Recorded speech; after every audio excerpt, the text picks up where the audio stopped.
Hello my wonderful, beautiful friends, guys. Welcome back to r/EntitledPeople, where people truly believe that they can have or do what they want when they want because they're special. And in today's episode, guys, OP tells a tale about the time his son was kidnapped to teach him a lesson. Guys, I hope you enjoy the stories. Don't shake your heads too hard, and subscribe for future stories if you haven't already. Let's dive in. Okay, so since I'm deaf, I rarely have to deal with annoying Karens because I rely on American Sign Language as an anti-Karen trick. But today, one went out of her way to get the police involved. To start, I borrowed my dad's minivan. He has a handicap plate, but since I don't have a handicap, since being deaf doesn't qualify for handicap parking, I park in normal spots instead, to save those spots for people who actually need it. My dad was also not with me today, so there's another reason to not park there. So when I stopped at a Walmart store for some quick shopping, I found an empty spot right next to a handicap spot that was very close to the doors. I had just gotten out when out of nowhere a Karen stopped behind my minivan and she starts yelling at me. I couldn't understand what she was saying and I used my anti-Karen trick, American Sign Language. So I signed back, "I can't understand you." But the woman kept yelling at me and pointing to the van. I just ignored her and went inside the store. I came out 15 minutes later to see her still blocking my minivan and a police car coming in.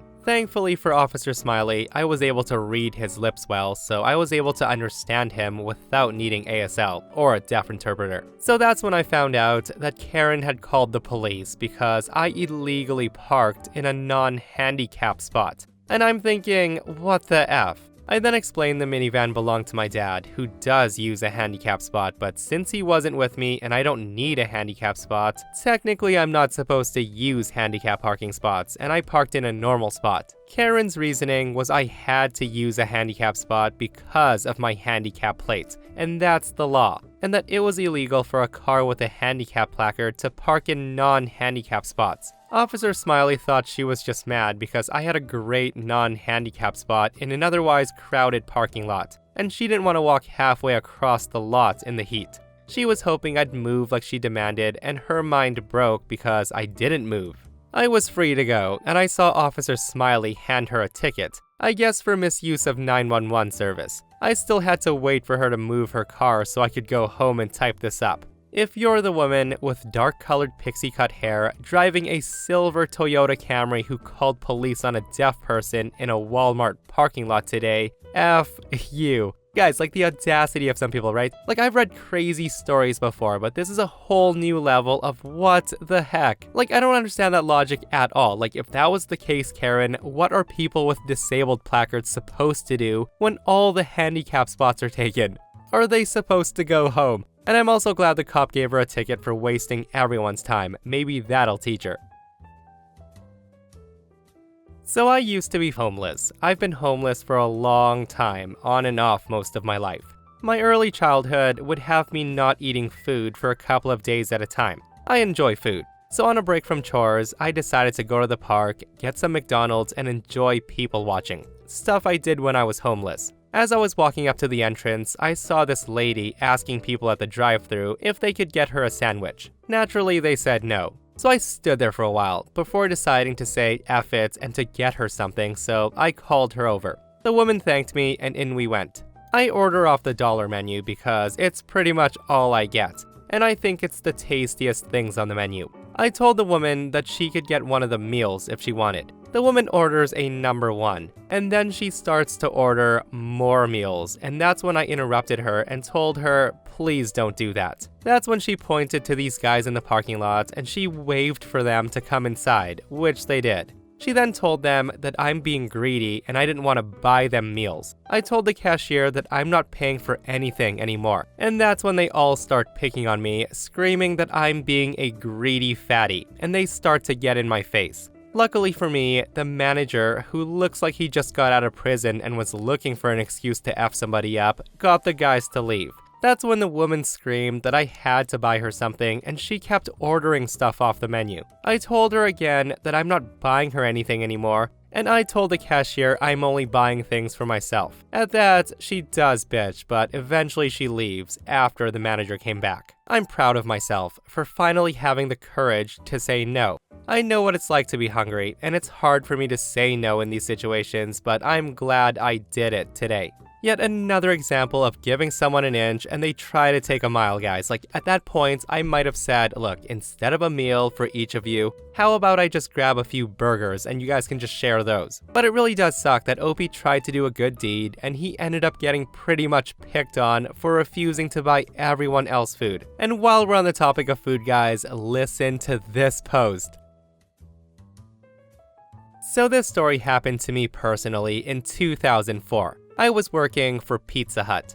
Mind you, at this point, I had been dating my son's mom for 6 months, so I was appalled that a customer would answer the door in her birthday suit. I, choosing to remain professional, tell her the price of her order so she can pay me and take her pizza. That's when the Karen says, "I gave you a free show. I want my pizza for free." I tell her I'm not at the liberty to give you free pizza. I'm not a manager. She then calls my manager and asks to get the pizza for free for giving me a full body show. The manager calls my phone and he tells me to bring the pizza back and to call the cops for indecent exposure. So I call the cops right in front of Karen, who tries to turn it on me and tell the cops that I assaulted her sexually. So after I called the cops, I left and they came to the restaurant asking for a sworn statement on my side, which I gave.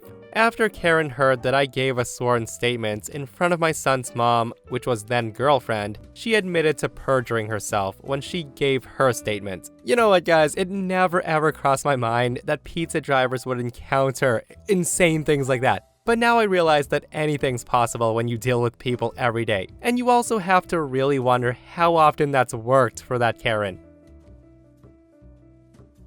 So this Mother's Day, my 4 friends and I took our mothers out for a Mother's Day breakfast. We all got seated. Let's call my friends A, B, C, and D.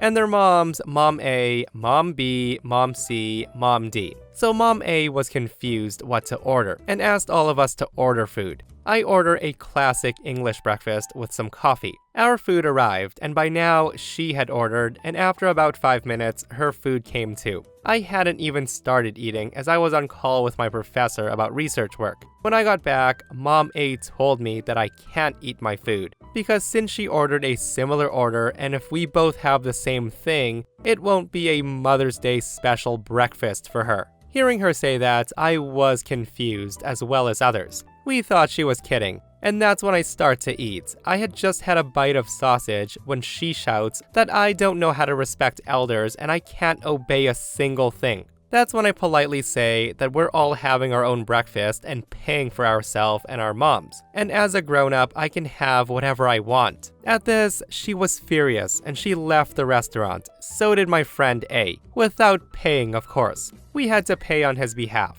And as it was somewhat eaten, it wasn't like we could have eaten it, and it went to the trash. After an hour, my friend A called me to say that I'm a horrible person to ruin Mother's Day for her mom, and I shouldn't come to school the next day or I won't be in a good state when I get back home. Guys, I am chuckling not only at the silly threat she made towards OP, but the fact that the mom even did that. The woman said, "You're not allowed to eat the same thing I'm eating because Mother's Day won't be special for me." Guys, I only wish someone at the table beside them overheard and was like, no ma'am. Actually, you're not allowed to eat your food because Mother's Day won't be special for me. What a silly woman. Like, it's time to cut friend A from your life, OP. So a bit about me is I'm fighting cancer. It's early stage, fortunately, so things should go well. Right now, I'm going through chemo, which means I'm losing my hair. Today I got sick and tired of finding hair everywhere I go, so I decided to just shave it off and call it a day. It's not as bad as I thought it would be, and I actually kind of like this look actually. My husband's away for a job trip, and he'll be back after a month or so. But my 20-year-old son has a few days off before he goes back to college, so he's staying at our house. So on this day, mother-in-law comes over and she saw me without hair, and she just burst into laughter. She was laughing aloud as if she had heard the funniest joke ever. She was like, "Oh my God, you look as if God was drunk when he made a human. You look like a damn shaved egg. Or an inmate that has just gotten out of prison after decades. You look so silly. Before I managed to say something, my son heard what mother-in-law said, and he was like, "Shut your effing mouth before I do it for you. Look at your own mug in the mirror. You look like a scarecrow from the yard of a loony bin." Now, mother-in-law wasn't expecting this, of course. She stopped laughing, gave him a look of disappointment, and she starts pouting, saying he's not allowed to talk to grandma like that. She then told me that I must be ready for comments like this because people will immediately see that I'm ill. To which my son said, "Well, be careful, don't kick the bucket yourself." Mother-in-law then said, "Oh honey, I'll be fine. Look how healthy I am. I have no family history of cancer, so I never have to worry about that." Well, guess what, mother-in-law? Neither do I. In my entire family, I'm the first person to have cancer. When I got sick, I tracked my family's medical history as far as I could, and from what I found, none of my relatives has ever had cancer. Now, of course, I don't wish it upon her, but her thinking is kind of flawed, and this is a nasty trait of my entitled mother-in-law. Whenever she sees someone with a disability, or someone who looks different because of a health condition, or someone who just has a major illness, she often sneers and comments that this person must have done this or that in their life to end up in that condition, and that it's their own fault. It's always seemed so weird to me because you don't know what awaits you in the future. Today you're healthy, and tomorrow you might not be able to get out of bed. Mother-in-law is so sure that she's gonna be fine at all times, and her health is the strongest of everybody's. It's like diseases don't exist to her. It's something that happens to everyone else but her. Then she says to me, "But really, you'd better wear a wig. You don't want to walk around looking like a bald alien. You're a woman after all, so look like one." I told her that whether I wear a wig or not will be my choice, and her comments are highly inappropriate, and I don't have to tolerate her entitled attitude in my own house. Mother-in-law was like, "Stop being so dramatic. You know people laugh at bald women. Just wear a wig and calm down." My son chimed in and said, "How about you get the F out of here and be careful walking down the stairs. Don't bump your already stupid head into something." Now, I don't really understand why it was necessary to comment anything about my hair, but that's my mother-in-law, and if she absolutely had to, she could do so without being mean. I wish she appreciated being healthy, as that can change any minute. Guys, in my opinion, OP needs to never wear a wig around that horrible woman, just to spite her. Like, what a nasty old soul she is. And honestly, I don't wish ill will on anybody, but I feel like she needs to learn a lesson one day. And maybe, just maybe, karma will come around and give her a healthy dose. Or an ill dose, whatever you want to call it.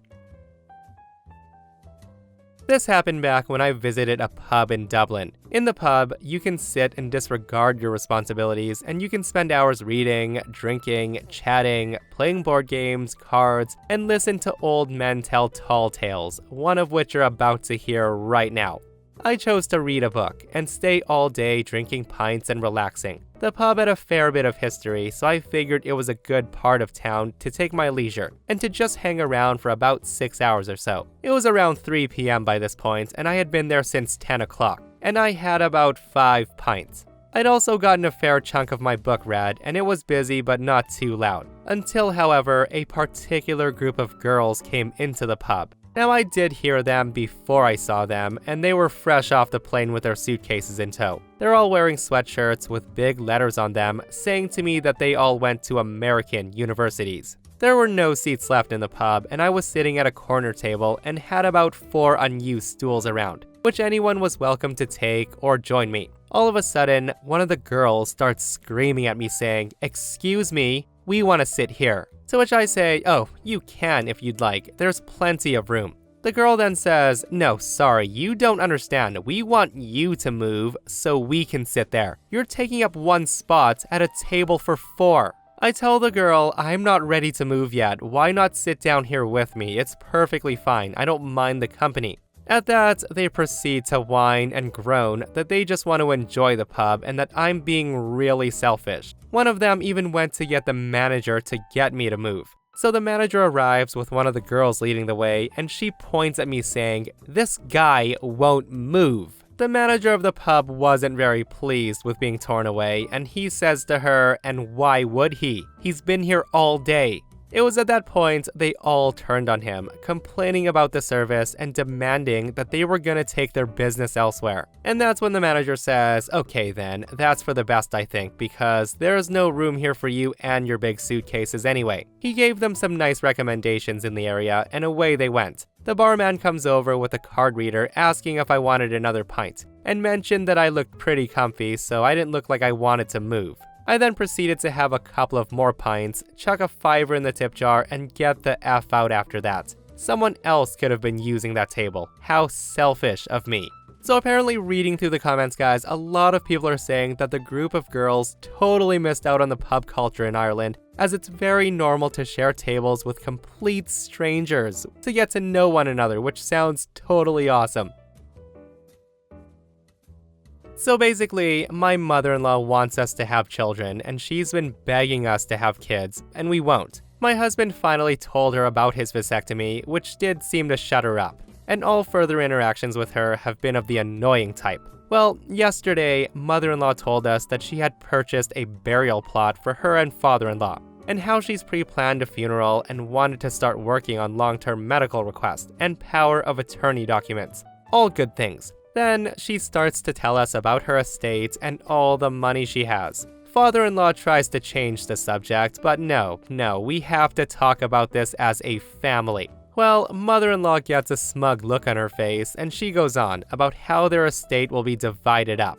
So basically, that gives my husband almost nothing because, quote, we don't have children, and the money is to support their family line. No children, no money for us. And y'all, her face when husband and I both nod approvingly at this and confirm that this seems like a smart plan was priceless. I'm fairly certain that she wanted us to either fight back or cry or make a big scene and beg her for money. She controls her 2 children with money, but not us, and it drives her batty. She sent husband an email last night apologizing for her decision and giving him a method of communication about this without me involved. 100% she was trying to get him to beg her for money or change his mind about children. So he popped me on the email and he responded, Mom, OP and I want you to enjoy your money and have a happy and secure retirement. That's your money, you can do whatever you want with it, and we will never criticize you for your decision about this. The rest of her kids are already fighting over their bones, but not us. I'm using good manners as an insult. I'm glad OP and her husband are standing their ground, and it's such a nasty thing for mother-in-law to do to get her way, guys. No grandchildren, no inheritance is such an a-hole thing to do. People using their wills to get what they want is disgusting, guys, and it's better to have no kids than not want kids, bring them into the world, and be crappy parents, all for a payday. And honestly, I believe OP and her husband might care for her more than her kids do. Like, do her kids really care for her, or are they just in it for the money like OP said? So a year ago, I was looking for advice on how to handle my mother-in-law, who happened to be homophobic, obsessively Christian, and to be honest, an utter bitch. She threatened to ruin my wedding, tried to have everything changed, and after we canceled our wedding, she tried to tell people that my fiance, now wife, that we broke up. So it's been a year, and I think what's happened warrants an update. So my wife and I got married just before everything went to crap. We went down to the courthouse and we got it done as quickly as possible. We didn't mention it to mother-in-law.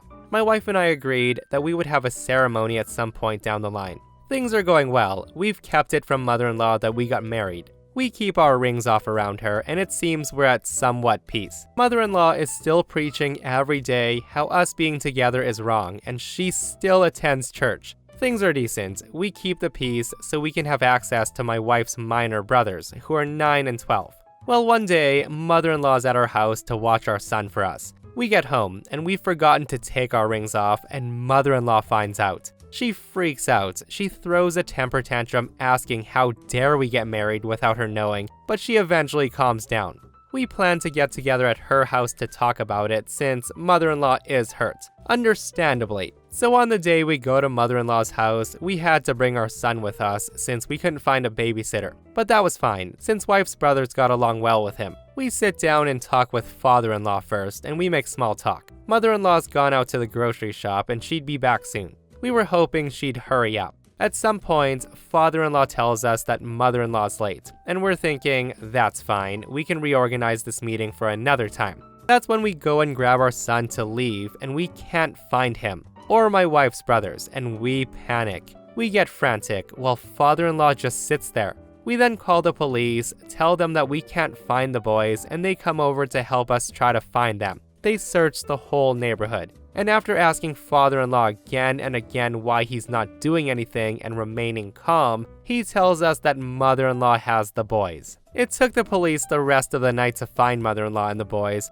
and both mother-in-law and father-in-law ended up being arrested that night. Wife's aunt ended up coming to pick up the wife's brothers. To make a long story short, they're both in trouble for kidnapping. Father-in-law was released, but mother-in-law was not. She's got a court date coming up soon. A CPS case was also opened, and wife's brothers were temporarily placed with wife's aunt. We're not allowed to go into specifics, but due to some serious things found in mother-in-law's phone and in her house, it doesn't look like she's gonna get away with it.